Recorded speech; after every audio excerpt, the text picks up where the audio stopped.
नमस्कार दोस्तों, अनुराग मिश्रा नाम है हमारा। स्वागत है आपका गीता नंदन एकेडमी में। दोस्तों, भारत की अर्थव्यवस्था ने एक बार फिर दुनिया को चौंका दिया है। इस बार ग्रोथ के आंकड़े सारे अनुमानों को पीछे छोड़ते हुए आए हैं। जो अनुमान आरबीआई से लेकर अंतर्राष्ट्रीय संस्थाओं ने लगाया था, भारत ने उससे कहीं ज्यादा तेजी से प्रगति दर्ज की है।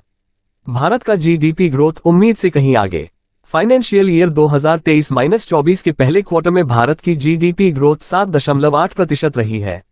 यह आंकड़ा इतना बड़ा है कि पिछले 5 क्वार्टर में इतनी तेज ग्रोथ देखने को नहीं मिली थी। आरबीआई का अनुमान था 6.5%।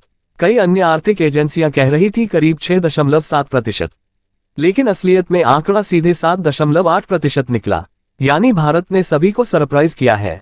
रियल और नॉमिनल जीडीपी, अगर हम इसे और गहराई से देखें तो real GDP inflation adjusted 47.89 lakh crore रुपए। पिछले साल यही आंकड़ा था 44.42 लाख करोड़, यानी लगभग 3.5 लाख करोड़ की बढ़ोतरी।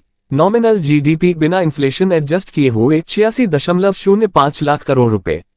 डॉलर टर्म्स में देखें तो ये लगभग $1 ट्रिलियन से ऊपर बैठता है। इसका सीधा मतलब है कि भारत अब लगभग $4 ट्रिलियन की इकोनॉमी की ओर तेजी से बढ़ रहा है। दुनिया की सबसे तेजी से बढ़ती बड़ी अर्थव्यवस्था। आज के समय में चीन, अमेरिका, यूरोप सब के मुकाबले भारत की विकास दर सबसे तेज है। यही कारण है कि भारत को फास्टेस्ट ग्रोइंग मेजर इकोनॉमी कहा जा रहा है। Sectoral performance. 1. सर्विस सेक्टर सबसे बड़ा योगदान। भारत की जीडीपी का आधा से भी ज्यादा हिस्सा सर्विस सेक्टर से आता है। ट्रेड, होटल्स, ट्रांसपोर्ट और कम्युनिकेशन 8.6% ग्रोथ। फाइनेंशियल और real estate 9.5% growth. Public administration और डिफेंस 9.8% ग्रोथ। डिजिटल ट्रांसफॉर्मेशन, ओपी जैसे फिनटेक, इनोवेशन और पर्यटन टूरिज्म में तेजी ने इस सेक्टर को नई ऊंचाइयां दी हैं। 2. इंफ्रास्ट्रक्चर और कंस्ट्रक्शन। भारत सरकार लगातार इंफ्रास्ट्रक्चर में निवेश कर रही है। नए ports, airports, railway lines, bullet train projects, metro networks, इन सब ने कंस्ट्रक्शन और इंडस्ट्रियल एक्टिविटी को बढ़ावा दिया है। PLI production linked incentive scheme ने मैन्युफैक्चरिंग और खासकर इलेक्ट्रॉनिक्स और फार्मास्यूटिकल्स को नई दिशा दी है। 3. एग्रीकल्चर उम्मीद से बेहतर प्रदर्शन। पिछले साल की तुलना में इस साल मॉनसून अच्छा रहा और सरकारी सपोर्ट भी मजबूत रहा। पिछले साल Q1 में एग्रीकल्चर ग्रोथ 1.5% थी। इस बार यह बढ़कर 3.7% हो गई है। गांवों में आय बढ़ी और ग्रामीण मांग, रूरल डिमांड ने इकोनॉमी को और मजबूत किया। भारत की ग्रोथ के मुख्य कारण। डोमेस्टिक डिमांड मजबूत, लोगों की खपत बढ़ी। गवर्नमेंट कैपिटल एक्सपेंडिचर, सरकार ने निवेश और इंफ्रास्ट्रक्चर पर बड़ा खर्च किया। रूरल डिमांड में सुधार, किसानों को स्कीम्स जैसे पीएम किसान से लाभ मिला। Post pandemic recovery, tourism, e commerce और इट एक्सपोर्ट्स ने गति पकड़ी। ग्लोबल फैक्टर्स, अमेरिका और यूरोप से मजबूत मांग, खासकर इलेक्ट्रॉनिक्स और टेक्सटाइल्स में। चुनौतियां भी हैं। हर ग्रोथ स्टोरी के साथ कुछ चैलेंज भी आते हैं। भारत के सामने भी कुछ चुनौतियां साफ दिखती हैं। माइनिंग सेक्टर में गिरावट, 3.1% का contraction. Utility sector, power, gas, water, धीमी ग्रोथ। अर्बन प्राइवेट कंजम्पशन, शहरी इलाकों में खपत उतनी तेजी से नहीं बढ़ रही। इन्फ्लेशन का दबाव, महंगाई बढ़ने से खपत पर असर। भविष्य की चुनौतियां और रास्ते। शॉर्ट टर्म 1-2 साल।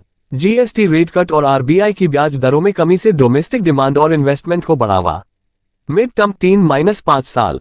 नए मार्केट्स में entry. FTA free trade agreement European union, middle east, Africa और लैटिन अमेरिका के साथ साइन करना। अमेरिका के साथ ट्रेड रिलेशन में बैलेंस बनाना। लॉन्ग टर्म 5 साल। लेबर मार्केट रिफॉर्म्स, रोजगार बढ़ाने और फ्लेक्सिबिलिटी देने के लिए। लैंड एक्विजिशन रिफॉर्म्स, उद्योगों के लिए आसान नियम। ईज ऑफ डूइंग बिजनेस, अनावश्यक लाइसेंस और कंप्लायंस कम करना। टेक्नोलॉजी अपनाना, एआई, आईओटी और डिजिटल इकोनॉमी की दिशा में आगे बढ़ना। भारत बनाम America PPP, purchasing power parity. अब आते हैं सबसे रोचक हिस्से पर।